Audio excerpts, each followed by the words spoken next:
하나님 아버지, 오늘도 진리의 말씀 앞에 우리가 바로 서서 겸손한 마음으로 성령이 교회들에게 하시는 말씀을 제대로 전하고 제대로 듣는 귀한 예배의 시간이 되게 하여 주시옵소서.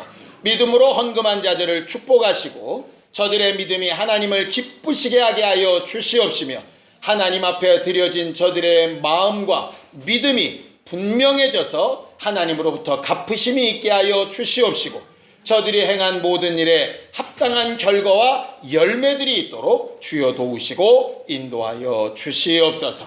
예수님의 이름으로 기도하였습니다. 아멘. 하나님의 말씀은 요한계시록 2장 12절에서 17절까지 말씀을 함께 같이 합독하겠습니다. 요한계시록 2장 12절에서 17절까지 말씀을 함께 같이 합독하겠습니다. 함께 읽겠습니다. 시작. 버가모 교회의 사자에게 편지하라. 좌우에 날선검을 가지신 이가 이르시되 내가 어디에 사는지를 내가 아노니 거기는 사탄의 권좌가 있는 데라. 내가 내 이름을 굳게 잡아서 내 충성된 증인 안디바가 너희 가운데 곧 사탄이 사는 곳에서 죽임을 당할 때에도 나를 믿는 믿음을 저버리지 아니하였도다. 그러나 내게 두어 가지 책망할 것이 있나니 거기 내게 발람의 교훈을 지키는 자들이 있도다. 발람이 발락을 가르쳐 이스라엘 자손 앞에 걸림돌을 놓아 우상의 제물을 먹게 하였고 또 행음하게 하였느니라. 이와 같이 내게도 니골라당의 교훈을 지키는 자들이 있도다. 그러므로 회개하라. 그리하지 아니하면 내가 내게 속히 가서 내 입의 검으로 그들과 싸우리라. 귀 있는 자는 성령이 교회들에게 하시는 말씀을 들을지어다. 이기는 그에게는 내가 감추었던 만나를 주고 또 흰 돌을 줄 터인데 그 돌 위에 새 이름을 기록한 것이 있나니 받는 자 밖에는 그 이름을 알 사람이 없느니라. 아멘. 신앙생활은 제대로 된 분별력을 가지고 하는 생활이 신앙생활입니다. 뭐에 대한 분별력을 말하는 것이냐? 로마서 12장 2절에 보면 이렇게 말씀하고 있어요. 너희는 이 세대를 본받지 말고 오직 마음을 새롭게 하여 하나님의 선하시고 온전하시고 기뻐하시는 뜻이 뭔지를 좀 분별해봐라. 이렇게 말하고 있어요. 신앙생활 하는 사람은 하나님의 뜻을 제대로 분별할 줄 아는 사람입니다. 요리사는 뭘 분별할 줄 아는 사람이냐? 맛을 분별할 줄 아는 사람이지요. 그림을 잘 그리거나 하는 사람들은 이 그림에 대한 상태를 분별할 줄 아는 사람이어야 되는 거예요. 음악하는 사람은 당연히 음이나 박자, 화음 이런 것들을 분별할 줄 아는 사람이겠지요. 옷을 짓는 사람은 옷감의 재질이나 디자인이나 이런 것들을 분별하는 사람일 테고요. 결과적으로 신앙생활은 마치 그러한 것처럼 하나님의 뜻, 하나님의 생각, 하나님이 기뻐하시는 것과 그렇지 않은 것을 잘 분별할 줄 아는 생활이 신앙생활이에요. 그러니까 내가 원하고 내가 옳다고 생각하고 내가 맞다고 생각을 해도 하나님이 어떠신가를 돌아보는 것이 중요한 것이죠. 그래서 성경은 이렇게 말합니다. 자, 디모데후서 2장 15절입니다. 디모데후서 2장 15절입니다. 함께 읽겠습니다. 디모데후서 2장 15절입니다. 함께 읽습니다. 시작. 너는 진리의 말씀을 옳게 분별하고 부끄러울 것이 없는 일꾼으로 인정된 자로 자신을 하나님 앞에 드리기를 힘써라 그랬어요. 거기 보면 진리의 말씀을 옳게 분별하다 하는 말이 뭐냐면 진리의 말씀으로 옳게 분별하다 라는 뜻도 되고 진리의 말씀인지 아닌지를 옳게 분별하라 하는 뜻도 돼요. 그런데 그 분별한다는 게 무슨 뜻이냐? 이건 맞아, 이건 틀려로 끝나는 게 아니라 그 말씀을 자기한테 적용시켜서 하나님이 보실 때 너 옳다, 그렇게 인정할 만한 사람으로 되어져 가는 것, 그것이 가르쳐서 신앙생활이라 이렇게 말하죠. 그래서 율법도 보면 계속 이 분별하는 일을 가르치는 겁니다. 속된 것과 거룩한 것, 먹어도 될 것과 먹으면 안 되는 것, 함께 해도 되는 것과 함께 하면 안 되는 것, 이런 걸 계속 구분하는 것이 율법에 나온 내용이지요. 솔로몬이 하나님 앞에 지혜를 구했습니다. 아시죠? 지혜를 구할 때 솔로몬이 뭐라고 얘기했냐 하면, 하나님, 내가 백성들을 재판할 때 선악을 잘 분별할 수 있는 지혜를 주세요, 이랬어요. 그러니까 지혜라는 것은 어디에 돈이 모이나, 어떻게 해야 사람들의 마음을 사나, 이런 게 아니라 원래 지혜는 선과 악을 제대로 분별할 줄 아는 거예요. 생명과 죽음을 분별할 줄 아는 거예요. 내게 유익한 것과 무익한 것을 분별할 줄 아는 게 지혜예요. 그것이 결국 성령께 와서는 영분별의 은사라 하는 것으로 나타나는 것이죠. 그래서 사실 성령의 은사가 참 많은데요, 많은 사람들은 귀신 쫓고 병 고치고 능력을 행하고 이적을 나타내고 이런 것들을 굉장히 훌륭한 은사들이라고 생각을 해요. 그런데 제가 개인적으로 성경을 읽으면서 느꼈던 것 중에 가장 큰 은사는 뭘까? 영을 제대로 분별할 줄 아는 거예요. 말씀을 제대로 분별할 줄 아는 거예요. 그 말씀을 지금 내게 적용시켜야 될 건지 남한테 적용시켜야 될 건지, 내게 지금 이 상황 가운데 이 말씀을 적용시킬 건지 저 말씀을 적용시킬 건지, 그거를 분별하게 하시는 이가 누구시냐면 성령이시거든요. 성령의 인도함을 받자 하는 말이 뭐냐면 바로 그 부분입니다. 자, 성경을 또 보죠. 고린도전서 2장 12절에서 13절입니다. 고린도전서 2장 12절에서 13절입니다. 함께 같이 합독하겠습니다. 고린도전서 2장 12절부터 13절까지 함께 읽습니다. 시작. 우리가 세상의 영을 받지 아니하고 오직 하나님으로부터 온 영을 받았으니 이는 우리로 하여금 하나님께서 우리에게 은혜로 주신 것들을 알게 하려 하심이라. 우리가 이것을 말하거니와 사람의 지혜가 가르친 말로 아니하고 오직 성령께서 가르치신 것으로 하니 영적인 일은 영적인 것으로 분별하느니라. 그렇게 돼 있죠. 결과적으로 우리가 신앙생활하면서 가장 많이 구해야 될 것은 뭐냐면 영감이 있어서 하나님의 말씀을 제때 기억하고 제대로 해석하고 제대로 적용할 수 있는 것을 배우는 게 참 중요한 내용이에요. 거기서 벗어나면 실질적으로 우리는 제대로 신앙생활하고 있다고 보기 어려운 것이죠. 오늘 성경에 버가모 교회 사자에게 편지하는 하나님의 모습을 뭐라고 말하고 있느냐 하면, 자, 12절을 좀 보겠습니다. 12절 함께 읽죠. 시작. 버가모 교회의 사자에게 편지하라. 좌우에 날선검을 가지신 이가 이르시되, 이렇게 되어져 있어요. 이 좌우에 날선검이라고 하는 게 어디 쓰였나 봤더니 히브리서 4장에 쓰였습니다. 하나님의 말씀은 살았고 활동력이 있어서 좌우의 날선검과 같이 찔러 쪼개는데 우리의 마음과 생각까지를 다 구별하시고 이 세상에 그 말씀 앞에 밝히 드러나지 않을 것이 없다라고 성경은 가르쳐 말하죠. 하나님의 말씀을 양날검이라 이렇게 말하고 있어요. 양날검이라는 얘기는 칼이 두 자루란 얘기가 아니고요, 칼 한 자루에 양쪽으로 날이 있다는 얘기예요. 그러니까 식칼 같은 경우는 한쪽은 밋밋하고 한쪽은 날카롭죠. 그래서 내 쪽으로 항상 밋밋하니까 이렇게 붙들고 쓰지 않습니까? 근데 양날검은 그렇게 붙들 수가 없어요. 저쪽이 날카로우면 나도 날카로우니까. 왜 하나님의 말씀을 양날검이라고 하느냐? 남에게만 적용되는 말씀이 아니라 내게도 적용되는 말씀이기 때문에 그래요. 그러니까 내가 누구를 막 말씀으로 난도질한다면 하나님은 뭐로 보시느냐? 그 말씀에 나도 난도질되고 있는 걸로 보이시는 거예요. 그러니 다 각각 남을 핑계할 것이 아니라 자기를 돌아보는 말씀이라 하여서 양날검이라고 이야기를 하는 것이죠.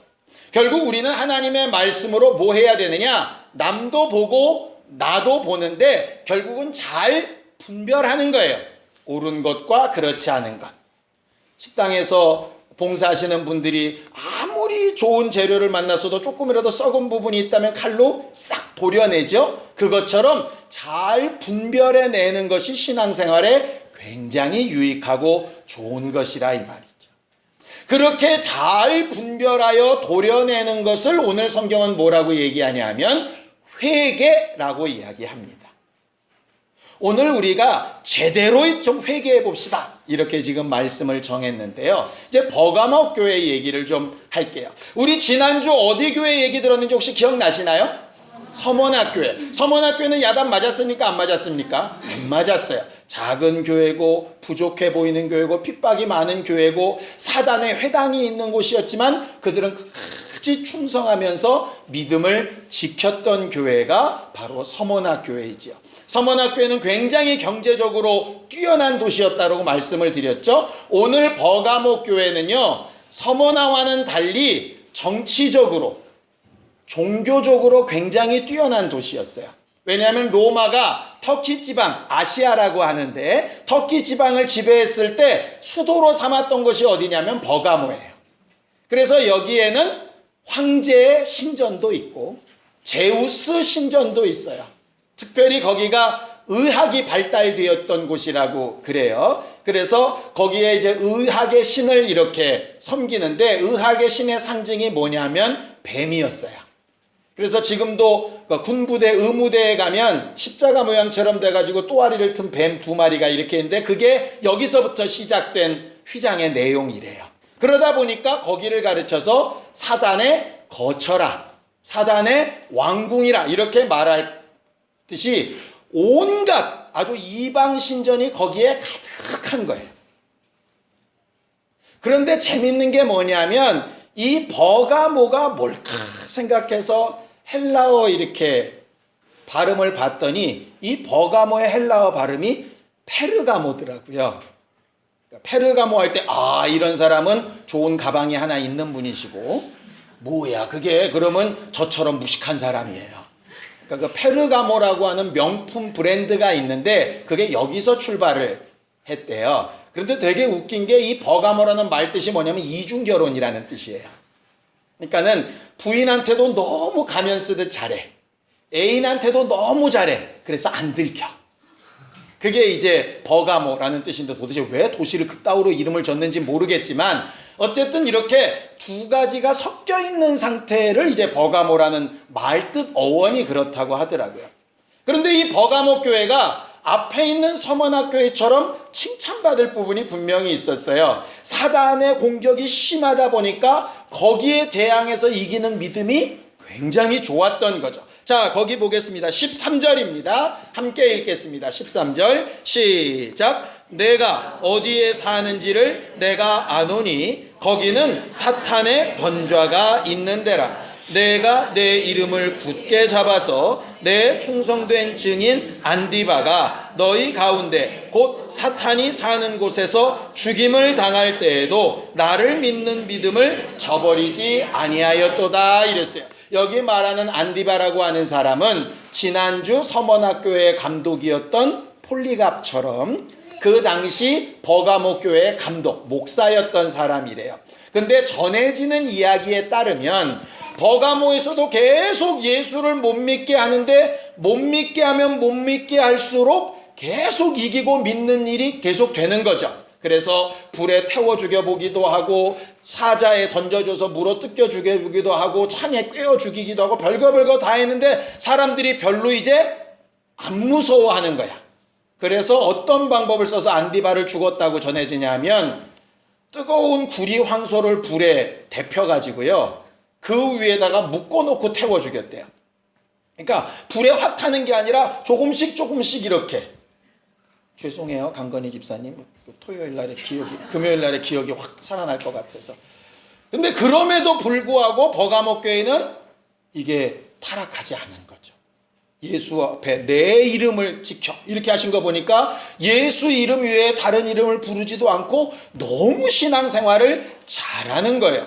여기까지만 보면 서문학교회와 거의 같아요. 그러니까 버가모 교회 잘못다는 거 아니에요. 그런데 그 다음에 얘기하죠. 자, 14절입니다. 함께 읽습니다. 시작. 그러나 내게 두어 가지 책망할 것이 있나니 거기 내게 발람의 교훈을 지키는 자들이 있도다. 발람이 발락을 가르쳐 이스라엘 자손 앞에 걸림돌을 놓아 우상의 제물을 먹게 하였고 또 행음하게 하였느니라 그랬어요. 제가 이 성경을 읽다가요, 처음에는 버가모 교회 아이고 여기도 역시나 하나님 앞에 책망받는구나, 좀 잘하지, 그렇게 했다가 갑자기 성경을 읽는데 한 단어가 눈에 들어왔어요. 내게 두어 가지 책망할 일이 있다. 하나님은 나를 보시면 몇 가지나 책망할 일이 있다 하실까? 두어 가지면 굉장히 상태가 좋은 거 아닐까? 우리는 한옥 아유 버가모 교회 왜 그랬대? 이러는데 여러분은 두어 가지 정도로 책망거리가 멈출 것 같으십니까? 생각해 보니까 이 사람들 대단했던 사람들이에요. 왜? 하나님이 잘못을 찾으시는데 두세 개밖에 안 걸리는 거예요. 나머지는 거의 완벽한 거예요. 근데 그 완벽하게 신앙생활을 잘하는 사람들이 뭐가 문제가였을까? 발람의 교훈을 따르는 사람들이 있다 그러는 거죠.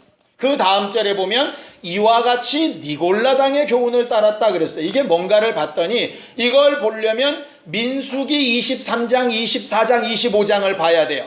오늘 집에 가셔서 시간이 나실 때 잠이 안 오거들랑 민수기 23, 24, 25장을 좀 읽어보세요. 거기 보면 이 발람 이야기가 나옵니다. 발람은 하나님의 선지자였어요. 지금으로 따지면 목사였어요. 이 목사가 하나님을 잘 섬기고 있었는데 이스라엘 민족을 미워하는 모압이라고 하는 나라의 왕 발락이라고 하는 사람이 전쟁으로는 이스라엘을 이기지 못할 것 같으니까 하나님의 선지자로 유명한 발람을 불러다가 이스라엘을 좀 저주해달라고 돈을 많이 싸들고 온 거예요. 자, 하나님을 섬기는 선지자라면 이스라엘을 저주하라는 말이 들어왔을 때 어떻게 해야 될까요? 당연히 아닌 거죠. 그런데 돈을 많이 주니까 뭐라고 얘기하느냐? 잠깐만 있어봐. 하나님 앞에 물어볼게. 그래서 가서 묻는 거죠. 하나님 뭐라고 대답하셨겠습니까? 가지마. 그 백성은 내가 축복하는 백성이야. 그러니까는 정말 아쉬움을 무릅쓰고 안 된다고 이렇게 얘기했던 거예요. 근데 아마 여지가 있어 보였던가 보죠. 발락이 그 다음에는 2배쯤 되는 제물을 가지고 또 온 거예요. 자, 두 번째 왔으면 발람 선지자 어떻게 해야 되겠습니까? 지난번에 기도했는데 안 된다고 하셨잖아 해야 될 텐데 돈이 2배나 되니까 이것도 상황이 달라진 거예요. 잠깐만 있어봐. 내가 혹시 지난번하고 마음이 안 달라지셨는지 한 번 더 물어볼게. 더 물었죠. 그랬더니 하나님이 그렇게 가고 싶으면 가 이러신 거예요. 가란 얘기예요? 말란 얘기예요?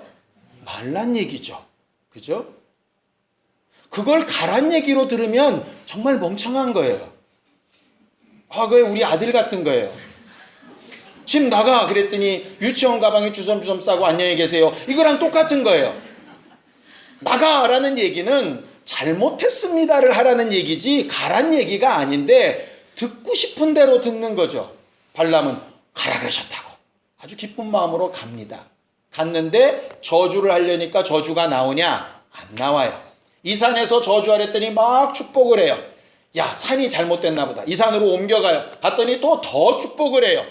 세 번째 옮겼어요. 더 축복을 해요. 그래서 우리가 잘 아는 말씀, 내가 축복의 명령을 받았으니 내가 그 말씀을 거부할 수 없다 하는 멋진 말도 한 게 바로 발람이에요. 그러니까 멋지게 설교 잘했다고 하나님의 마음에 든 건 아니야. 그리고 나서 네 번째는 아주 어쩔 수 없이가 아니라 정말 하나님이 정하셨구나 해서 네 번째는 아주 온팡 축복을 해요. 그랬더니 돈 줬던 발락이 뭐라 그랬겠습니까? 너는 돈 받고 왜 이렇게 하냐고 떠나라고 막 이렇게 한 거예요. 그러다 보니까 이 돈 또 달라 그러면 어떡하지? 축복은 축복대로 했는데 이 돈은 뺏기기 싫고 돈값은 해야 되겠고, 그러니까 생각해 보니까 4번이나 축복을 충분히 한 거 보니까 어지간한 죄 정도 가지고 이스라엘이 망하겠어? 이런 생각이 들어서 민수기 25장에 발락한테 떠나면서 한마디를 툭 던지는 거죠. 하나님이 가장 싫어하시는 게 아마 우상숭배래지, 음란이래지, 아마 그렇다고 그러면서 가는 거예요. 그랬더니 모압이 이스라엘과 계속 전쟁을 하려고 하다가 그 말에 힌트를 얻어서 갑자기 화해를 하자고 나선 거죠. 야, 화해하자. 우리가 우리 땅을 그냥 지나가도 봐주고 너희 반대도 하지 않을게. 하나님 너희 너무 축복한 거 보니까 우리랑은 상대하고 게임이 안 될 것 같아. 너희들한테 우리가 배우고 싶어. 함께 와. 먹고 마시고 함께 우리 좀 너희 신에 대해서도 얘기하고 우리 신에 대해서도 좀 얘기해보자. 이렇게 된 거예요. 그것이 굉장히 좋게 보였어요.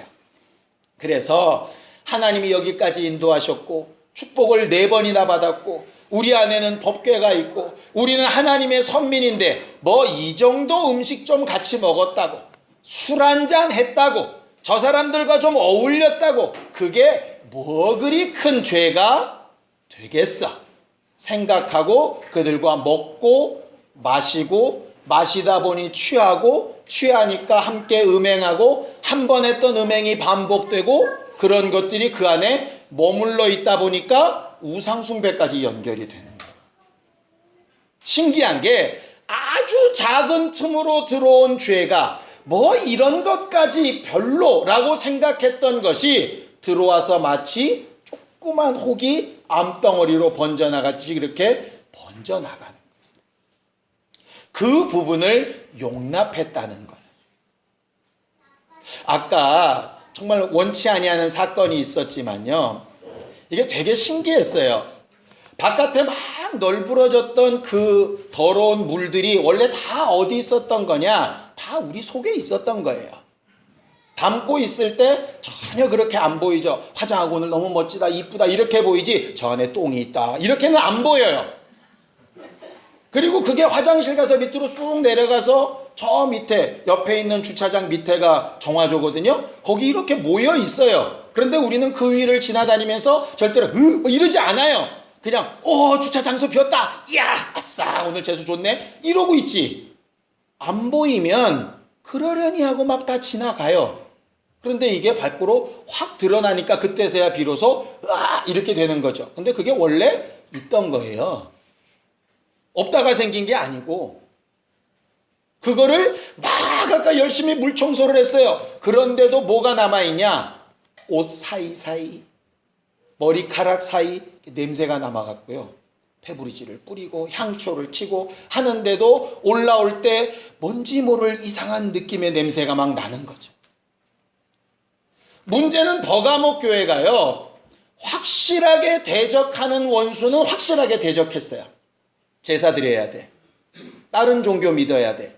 예수 믿으면 안 돼. 이런 부분은 워낙 단호하게 단절을 시켰는데 뭘 못했느냐 하면 슬금슬금 들어오는 거. 이 정도쯤은 이게 사실은 미치는 거거든요.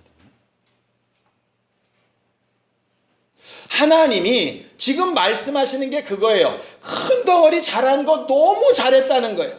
작은 거는 그럴 수 있다라고 얘기해 주셨으면 좋겠는데 그게 아닌 거예요. 그 중에 대표적인 게 뭐냐면 발람의 교훈이면 물질에 대한 유혹. 돈 싫어하는 사람이 누가 있겠어요? 그런데 그게 슬금슬금 들어오기 시작하면 나를 완전히 하나님 앞에 타락시키는 거예요. 음행이요. 육체의 정욕이 있다 보니까 실수할 수 있죠. 과거에도 많습니다. 야곱의 큰아들 루벤은 무슨 죄를 졌냐면 자기 서모인 비라하고 통간을 했어요. 말탱이도 안 되죠. 믿음의 조상이라고 하고 다윗의 조상이고 예수 그리스도의 조상이 되는 유다는 며느리 다말하고 사이에서 아이를 낳아요. 성군이라고 했던 다윗 왕은 부하 장군을 죽이고 그 아내 바세바하고 바람이 나요. 심지어 예수님의 수석 사도라고 하는 베드로는 육체의 음행은 아니지만 예수를 3번이나 부인하는 것도 또 저질러요. 말도 안 되죠? 그런데 하나님은 그 말도 안 되는 사람들을 왜 쓰실까? 간단해요. 르우벤은 서모와 그렇게 통관하고 나서 그게 반복되지 않아요. 확실하게 회개하고 끊어요. 유다는 다말이 옳다, 내가 잘못한 거다 하고 그 다말에게서 나온 아이들 베레스와 셀을 데려오지만 며느리는 다시는 가까이 하지 않았다, 이렇게 기록하고 있어요. 다윗의 경우는 우리아가 죽은 다음에 밧세바를 끝까지 책임을 지죠. 베드로는 3번 부인한 다음에 다시 부인이 반복되지 않아요. 그걸 가르쳐 성경은 뭐라고 부르냐면 회개라고 부르는 거예요. 물론 우리가 흔히 얘기한 대로 연약하니까 또 죄를 지을 수 있는 가능성이 있기는 있을 거예요. 그런데 내 자식이니까 또 죄를 지었어도 내게 와서 잘못했다고 하면 나는 용서해야지, 이것은 맞는 마음이지만 자식 입장에서 지난번에도 용서하셨으니 이번에도 할 거야, 우리 아버지가 뭐 용서 안 하고 백이겠어? 이건 정상적인 사고가 아니에요. 그건 회개가 아니라고. 어쩔 수 없이 하는 부분은 회개의 대상일 수 있지만 알고 행하는 일은 회개의 대상이 아니에요. 계속 반복되는 것은 회개의 대상이라고 말하기 어려워요. 그 부분이에요. 아마 버가목교회 사람들은 얘기할 거예요. 우리는 이런 순교에서 이기고 나왔어. 이런 핍박에서 승리했어. 우리는 그래도 원수를 이렇게 대적했어. 예수 이름으로 이런 이적도 행하고 이런 일들을 했어. 그런데 육체로 연약한 건 사람들 다 그런 거 아니야? 돈 앞에 유혹에 어려워지는 건 다 남들도 똑같은 거 아니야? 남들도 다 똑같이 하는 게 뭐 또 특별하다고 우리한테 그래? 그래도 회개하고 이 정도 믿음 지켰으면 되는 거 아니야? 말할 수 있을 것 같지만 성경이 말하는 책망은 아니라는 거예요.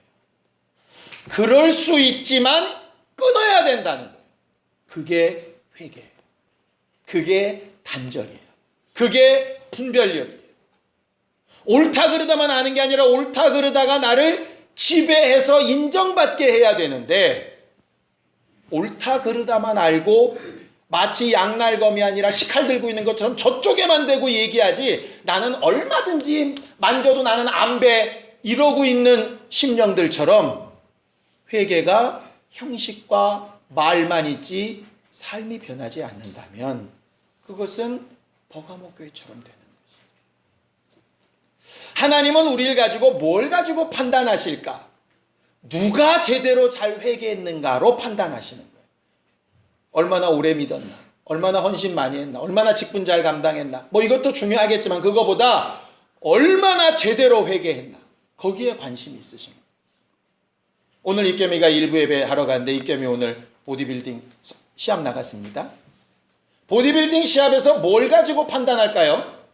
큰 근육이 얼마나 잘 붙었나, 잔 근육도 얼마나 제대로 잘 세워졌나, 뭐 이런 거 갖고 보겠죠. 거기서 무슨 토플 시험 성적 보겠습니까? 거기서 보는 평가는요, 근육이에요. 그것처럼 하나님이 우리한테서 보시는 평가는 얼마나 제대로 회개했나, 큰 덩어리도 회개하고 잔근육처럼 잔잔한 죄들도 얼마나 민감하게 잘 분별해서 회개 잘했나, 거기에 관심이 있으신 건데, 전혀 엉뚱한데 이 정도면 되겠지, 그래도 남들보단 낫잖아, 남들도 다 그러는데 뭐 한 잔쯤이야, 이렇게 가면 그건 자기 영혼을 죽이는 일이라. 문제는 뭐냐? 바깥에서 들어온 분은 냄새가 이상해요. 그런데 안에 계속 있던 사람은 무슨 냄새요? 이러고 있다는 거죠. 민감함이 떨어지면 회개할 수 없어요. 그래서 또 새롭게 하는 것이죠. 그렇게 제대로 회개하고 이긴 사람, 이기는 사람은 버티는 사람도 아니고 참는 사람도 아니에요. 제대로 회개하는 사람이 이기는 사람인데, 그렇게 이기는 사람에게 두 가지를 준다고 말씀하시죠. 17절입니다. 함께 읽습니다. 시작. 귀 있는 자는 성령이 교회들에게 하시는 말씀을 들을지어다. 이기는 그에게는 내가 감추었던 만나를 주겠다 그랬어요. 감추었던 만나가 뭐냐면, 원래 이스라엘 사람들의 법궤 안에는 십계명 돌판, 만나를 담은 금항아리, 아론의 쌍난 지팡이 3개가 있었는데, 솔로몬 성전이 세워지면서 만나 항아리와 아론의 쌍난 지팡이가 사라졌어요. 그래서 이스라엘 사람들 마음에 언젠가 메시아가 오면, 언젠가 재림의 때나 언젠가 심판의 때가 오면 그때 만나를 약속 지키는 자에게 주시는 것처럼 그런 복이 회복될 거라는 말들이 계속 전해져 온 거예요. 거기에 지금 말하는 거죠. 제대로만 회개한다면 만나가 약속대로 이루어지듯이 하나님이 도우시고 책임지시고 함께 하시는, 광야길에서도 죽을 수밖에 없는 상황에서도 살 수 있는 길이 열린다. 뭐만 되면? 회개만 제대로 되면. 그 말이에요. 또 이기는 자에게는 흰 돌을 줄 터인데 그 돌 위에 새 이름을 기록한 것이 있다 그랬어요. 이 흰돌이 흰돌산 기도원 할 때 그 흰돌, 백석교회 하는 그 백석이라고 하는 게 다 이 흰돌을 얘기하는 거예요. 근데 이 흰돌이 어디 쓰였느냐 하면 여러 가지로 쓰였는데 대부분 의미는 같아요.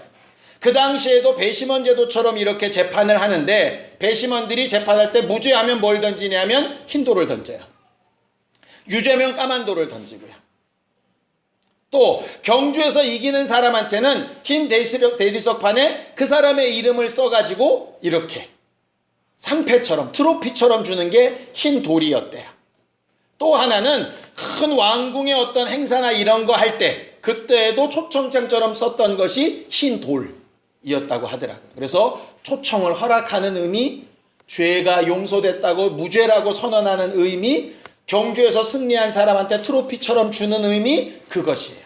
그 이름이 과연 새 이름이 예수 이름인지 아니면 아브라함이나 야곱의 이름을 바꿔주신 것처럼 우리 각각의 이름을 또 새롭게 바꿔주신 이름인지는 정확하게 모르겠어요. 그러나 어쨌든 하나님이 인정하시는 새 이름으로 명명된 사람들이라, 예수의 사람들이든 새 이름의 사람들이든 확실히 회개만 하면 무죄한 것을, 하나님의 약속을 살 수 있는 길을 열어주시겠다고 약속하는 게 버가모교회의 말씀이에요.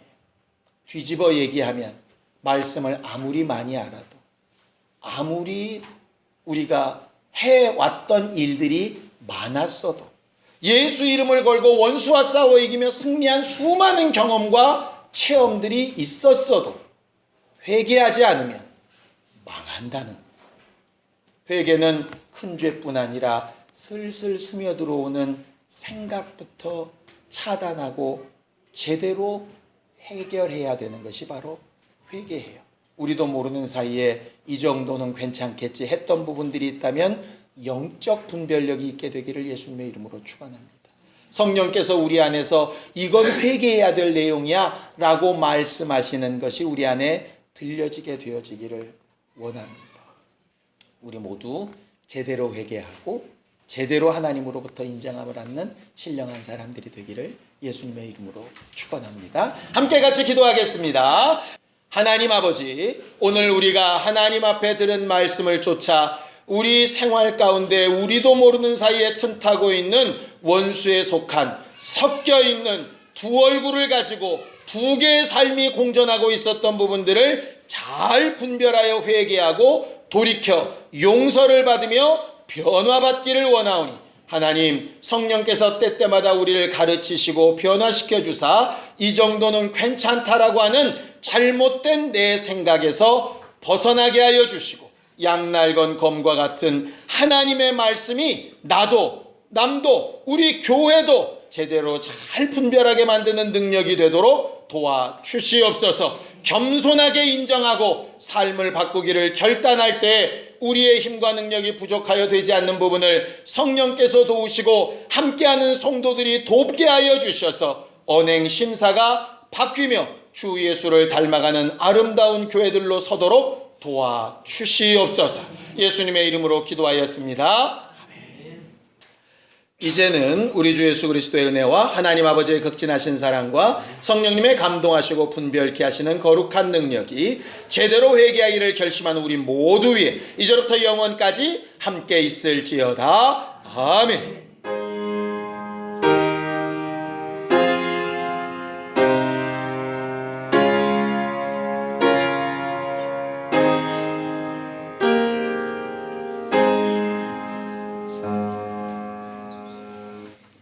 우리 예배 받으신 하나님 앞에 감사 넋을 내겠습니다. 수고하셨습니다. 감사합니다.